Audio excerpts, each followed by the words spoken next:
Hey everybody, this is Oso. I'm a designer at Brandcraft, and today we're going to be talking about how to stay consistent with your brand using type styles.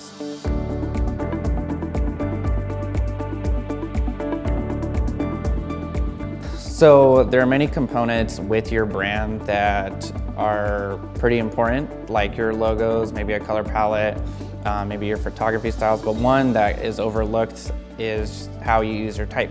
Being consistent is very important with all of your components within your brand because it builds trust, and trust is a huge thing. It helps connect with not only your target audience, but other people that are looking into your business.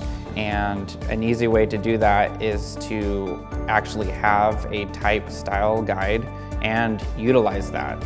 There are a few ways that you can keep your brand consistent using your type styles. One way is to keep it simple. Don't overdo this by adding all these different flourishes or drop shadows or different kind of gradients or things like that. You want your messaging just to be very simple and straightforward. You don't want to distract your user, your reader with fancy colors and overloading it with different fonts because that can be confusing. It's harder for people to read this and get a clear direction on where you're going with your content. Number two, lead with your headers. A general rule of thumb that I like to go off of is having 4 to 6 different header styles. So this is important because it helps differentiate the different sections within whatever the content lies. So this could be on your website or a flyer. This helps kind of breaks up the content and makes it a little bit more engaging and easier to read. So one thing I would like to highlight is that you don't want your headers to be too wordy because then it's a lot to read and to take in as a viewer. So keeping things very simple here.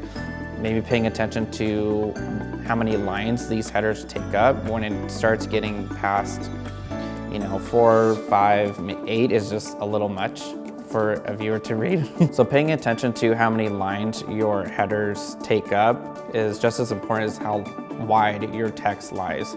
So on a website, we try to avoid having text go across the screen because it actually does make it really hard to read. So breaking those up into maybe 2 columns or 3 columns actually helps legibility and it doesn't strain your eyes. And number 3, follow your headers with body copy styling. So there are certain cases where maybe you want something to be highlighted within your text, and that's where color can come in, or underlining, or different styles where you can add depending on what your brand stands for and how you like to showcase that. Maybe having that be a different color, maybe a different font weight, maybe underlining. But overdoing this should be avoided because then you're taking away drawing that attention to that word. So following these tips will help keep your brand consistent across all platforms. For more marketing tips, subscribe to our blogs and our YouTube channel. Thanks for watching.